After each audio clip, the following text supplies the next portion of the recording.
लखीमपुर खीरी में वाल्मीकि समाज के लोगों ने भगवान वाल्मीकि की जयंती पर सरकारी अवकाश घोषित करने की मांग की है। इस मांग को लेकर समाज के दर्जनों लोग जिलाधिकारी कार्यालय पहुंचे और राष्ट्रपति के नाम एक ज्ञापन भी सौंपा।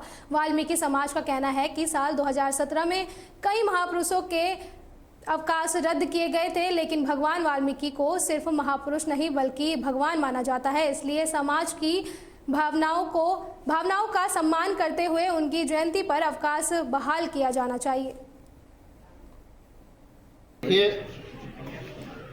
ये बड़ा दुर्भाग्य है कि उत्तर प्रदेश में जो डबल इंजन की सरकार है, ये अपने आप को कहती है कि मैं हिंदुत्व की सरकार है और बार बार घोषणा करते हैं हमारे माननीय मुख्यमंत्री जी, माननीय प्रधानमंत्री जी कि हम देश को हिंदू राष्ट्र बनाएंगे।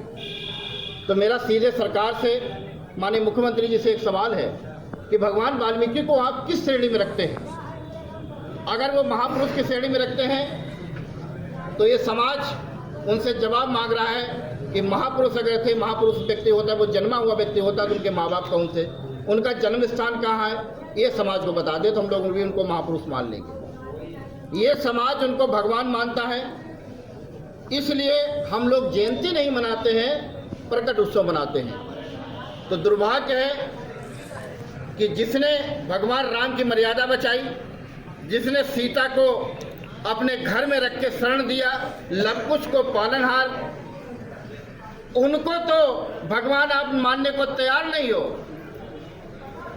और मैं किसी की बुराई भी नहीं कर रहा हूं, आप राम को भगवान मानते हो लेकिन भगवान वाल्मीकि को भगवान नहीं मानते हो, बड़ी विडंबना।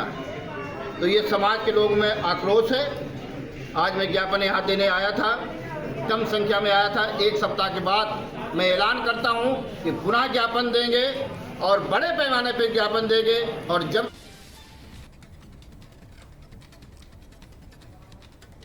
उत्तर प्रदेश सरकार ने महिलाओं को सशक्त बनाने और अपराधों को रोकने के लिए मिशन शक्ति अभियान का 5वां चरण शुरू किया है। इस अभियान का आगाज बांदा में जल शक्ति राज्य मंत्री राकेश निषाद और चित्रकूट धाम के डीआईजी राजेश एस ने किया। बांदा पुलिस लाइन ने निकली इस अभियान की शुरुआत में सैकड़ों महिलाएं पुलिसकर्मियों ने अपनी अपनी स्कूटी से शहर के प्रमुख चौराहों का भ्रमण किया। यह स्कूटी रैली शहर में नारी सशक्तिकरण का संदेश देते हुए पुलिस लाइन ग्राउंड में आकर समाप्त हुई। पुलिसकर्मी द्वारा बाइक रैली निकाली जा रही है। आज हमारा बांदा पुलिस लाइन में इसका आयोजन जिला प्रशासन और पुलिस प्रशासन द्वारा किया जा रहा है और मौके पे डीएम और एसपी मौजूद है। इसका बाइक रैली का जो फ्लैग ऑफ किया गया है, माननीय मंत्री जी श्री राकेश निषाद जी और माननीय विधायक नारायण जी भी मौजूद हैं। इस पूरा मिशन शक्ति फेज़ 5 में तमाम कार्यक्रम जनपद द्वारा आयोजित किया जा रहा है, जिसमें स्कूल कॉलेजेस में जाके महिला सशक्तिकरण और महिला सुरक्षा के बारे में अवगत किया जाएगा और गांव-गांव तक महिला कांस्टेबल, जो आंगनवाड़ी कार्यकर्ती, इन सबको द्वारा प्रतिदिन जाकर इन लोगों को का जो है कार्यक्रम था क्या है? आज मिशन शक्ति के 5वें चरण के इस कार्यक्रम अभियान में आज हमारी जो मातृशक्ति की बहनें सुरक्षा में हैं और उनके मान सम्मान के लिए, नारी सशक्तिकरण के लिए जो महिलाएं हमारी पुलिस विभाग में आज बांदा शहर में और विभिन्न क्षेत्रों में जाकर के नारी शक्ति का एक बाइक रैली के माध्यम से सभी को संदेश देने का कार्य कर रही हैं।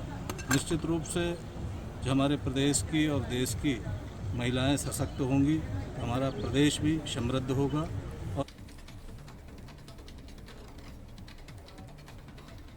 रायबरेली में भारतीय जनता पार्टी के जिला मीडिया प्रभारी विजय वाजपेयी पर देर शाम जानलेवा हमला हुआ है।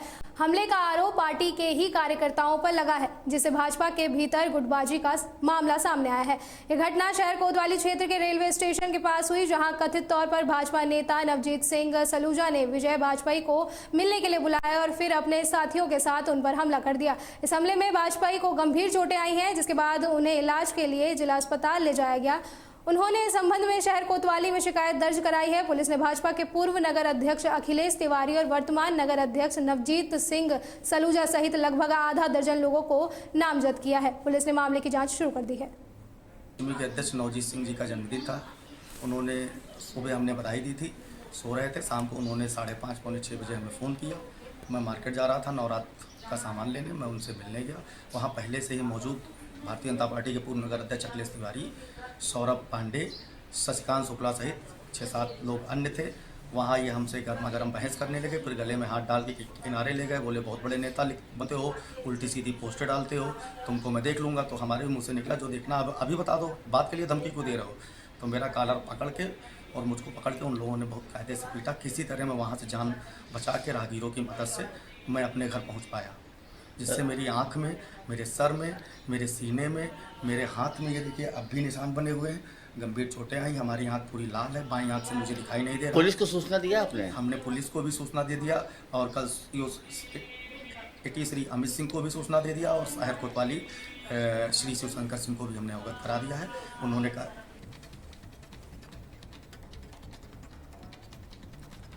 फतेहपुर में एक चौंकाने वाला खुलासा हुआ है, जहां एक पति ही अपनी पत्नी का हत्यारा निकला। पुलिस के साथ हुई मुठभेड़ में आरोपी पति दीपू घायल हो गया, जबकि उसके साथ ही सनी यादव को पुलिस ने घेराबंदी करके पकड़ लिया है। यह मामला 15 सितंबर का है, जब ओंग थाना क्षेत्र में स्थित एक बंद पड़ी चमड़ा फैक्ट्री में एक अज्ञात महिला का जला हुआ शव मिला था। पुलिस की जांच में पता चला कि मृतका के पति ने ही अपने साथी के साथ मिलकर उसकी हत्या की थी। पुलिस ने जब आरोपियों को घेर लिया तो दीपू ने पुलिस टीम पर फायरिंग कर दी। जवाबी कार्रवाई में पुलिस को गोली दीपू के बाएं पैर में लगी, जिसके वजह से वह घायल हो गया। फिलहाल पुलिस मामले की जाँच में जुटी हुई है।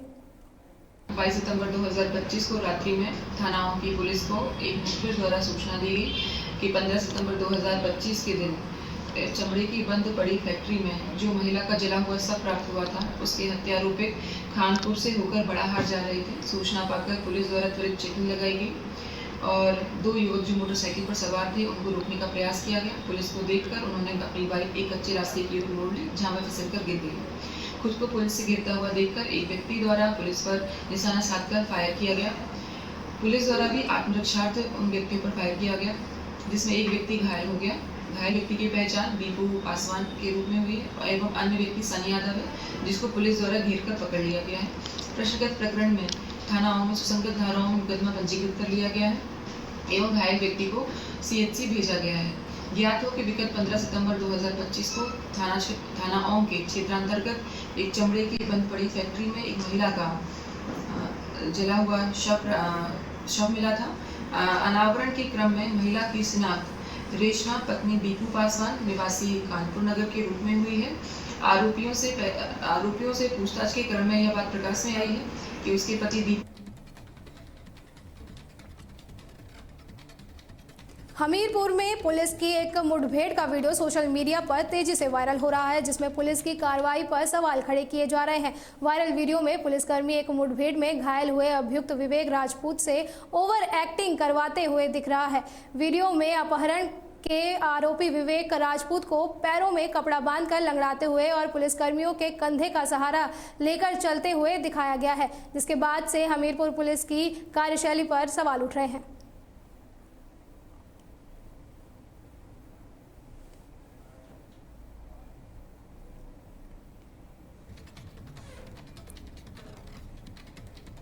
मुरादाबाद पुलिस ने एक बड़ी सफलता हासिल करते हुए एक अंतर्राष्ट्रीय वाहन चोर गिरोह का पर्दाफाश किया है। इस गिरोह के 3 सदस्यों को गिरफ्तार किया गया है। पुलिस ने इन शातिर चोरों के पास से 7 लग्जरी कारें बरामद की है। पुलिस के मुताबिक गिरफ्तार किए गए आरोपी दुबई में बैठकर पूरे गिरोह को चलाने वाले शारिक साटा के लिए काम करते थे। ये गिरोह ऑन डिमांड यानी ग्राहकों की मांग पर गाड़ियां चुराकर बेचते थे। वहीं पुलिस मामले की जाँच में जुटी हुई है। CO सिविल लाइंस और SHO मझोला, चौकी इंचार्ज TP नगर और चौकी TP पे तैनात अन्य SIs और कांस्टेबल्स, इन लोगों ने एक बहुत बड़ी सफलता हासिल की है। इन लोगों ने एक अंतर्राष्ट्रीय वाहन माफिया गैंग का खुलासा किया है, जिसमें से 3 लोगों को गिरफ्तार किया गया है और 7 गाड़ियां जिसमें से 6 गाड़ी दिल्ली से चोरी हुई थी और 1 गाड़ी साहिबाबाद गाज़ियाबाद से चोरी की गई थी। 7 गाड़ियाँ इन लोगों ने काफ़ी अथक प्रयास और काफ़ी मेहनत के बाद इन लोगों ने रिकवर की है और इस तीनों को अरेस्ट किया गया है। इसमें जो अरेस्टेड लोग हैं उसमें एक का नाम गगन है जो पलवल का निवासी है, दूसरा राजकुमार है वो भी पलवल का निवासी, हालांकि वो रहने वाला इगलास अलीगढ़ का है लेकिन पलवल में रहता है, वहाँ का ये निवासी है। और जो थर्ड है यूनुस, ये रहने वाला जयपुर का है। बेसिक हमीरपुर में अपहरण के एक मामले में फरार चल रहे आरोपी को पुलिस ने मुठभेड़ के बाद गिरफ्तार कर लिया है। मुठभेड़ के दौरान आरोपी के पैर में गोली लगी है। राट कोतवाली क्षेत्र के मालवा रोड पर जब पुलिस ने आरोपी को घेरा तो उसने पुलिस टीम पर फायरिंग कर दी। पुलिस की जवाबी फायरिंग में आरोपी घायल हो गया। उसे इलाज के लिए अस्पताल में भर्ती कराया गया है। हालांकि अंधेरे का फायदा उठाकर उसके 2 साथी फरार होने में कामयाब निकले। पुलिस ने गिरफ्तार आरोपी के पास से एक तमंचा और कारतूस बरामद किया है और मामले की जाँच में जुटी हुई है। 2025 को थाना राट पुलिस टीम द्वारा अपराध संख्या 418/25 जो अपहरण से संबंधित था, इस संबंध में इस मुकदमे के वांछित अभियुक्तों की गिरफ्तारी हेतु पुलिस टीम क्षेत्र में रवाना थी। इसी दौरान मुखबिर खास से सूचना प्राप्त हुई कि अपहरण में वांछित अभियुक्तगण मलवा रोड के पास मौजूद हैं। सूचना पर तत्काल कार्रवाई करते हुए पुलिस टीम द्वारा बताए गए स्थान पर घेराबंदी की गई। पुलिस टीम से घिरा देखकर अभियुक्त ने पुलिस पर जान से मारने की नीयत से फायर किया, जिस पर पुलिस द्वारा उत्तर प्रदेश में महिलाओं और बालिकाओं की सुरक्षा, सम्मान और आत्मनिर्भरता के लिए मिशन शक्ति अभियान का 5वां चरण शुरू हो गया है। इस अभियान के तहत हमीरपुर पुलिस ने एक जागरूकता बाइक रैली निकाली, जिसे जिलाधिकारी और पुलिस अधीक्षक ने हरी झंडी दिखाकर रवाना किया। यह बाइक रैली मुख्यालय की मुख्य सड़कों से होकर गुजरी और पुलिस लाइन में समाप्त हुई। इसका मुख्य उद्देश्य महिलाओं और बालिकाओं को उनके अधिकारों के प्रति जागरूक कराना और उन्हें सुरक्षा के लिए उपलब्ध हेल्पलाइन नंबरों की जानकारी देना था। नारी शक्ति स्वावलंबन और उनके लिए 1 महीने का मिशन शक्ति अभियान चलाया गया है। आज उसका शुभारंभ था। आज बाइक रैली निकाली गई है और कल से इसमें हमारी सारी टीमें नारी सशक्तिकरण के लिए काम करने लगी।